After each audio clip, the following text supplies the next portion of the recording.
नमस्कार. नम्रताच किचनमध्ये आपलं स्वागत आहे.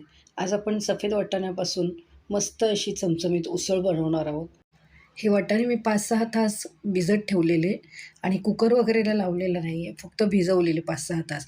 त्याच्यासाठी इथे मसाला तयार करायचा आहे. त्यात मी एक मोठा कांदा, 1 इंच आल्याचा तुकडा, 5-6 लसूण पाकळ्या, 1 टेबलस्पून धने आणि पाव तुकडा घेतलेला आहे सुक्या नारळाचा.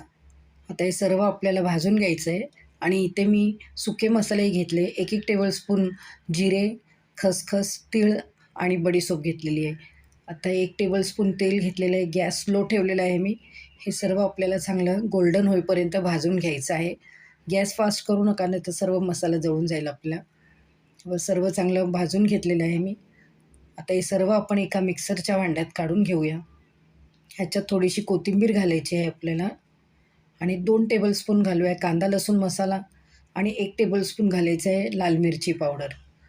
थोडंसं पाणी घालून आपण हा मसाला वाटून घ्यायचा आहे. आता इथे गॅसवर मी 2 टेबलस्पून तेल घातलेलं आहे. त्याच्यात थोडं कढीपत्ता घालूया आणि अर्धा टेबलस्पून घालूया लाल मिरची पावडर.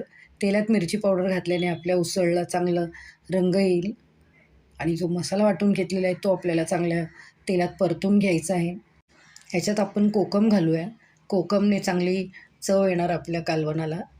आता आपण जे वाटाणे भिजवले ते सर्व ह्याच्यात घालूया आणि मिक्सरच्या भांड्यात मसाला होता त्यात मी पाणी घालून घेतलेलं आहे, ह्याच्यात घातलं आहे. आता आपण ह्याच्यात मीठ घालूया आणि मला थोडा रस्सा हवा होता म्हणून मी 1 ग्लास पाणी अजून घातलं आहे ह्याच्यात. तुम्ही तुमच्या हिशोबाने पाणी कमी जास्त करू शकता. ह्याला मिक्स करून घेऊया आणि कुकरचं झाकण लावून मस्त 3 ते 4 शिट्ट्या करून घेऊया. आता कुकर थंड झालेलं आहे.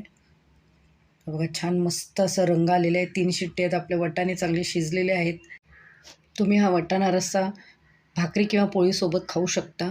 भाकरीसोबत जास्तच छान लागेल. तुम्हाला ही रेसिपी कशी वाटली ते मला कमेंट करून सांगा व आपल्या चॅनल नम्रताज किचन याला लाईक, शेअर, सबस्क्राईब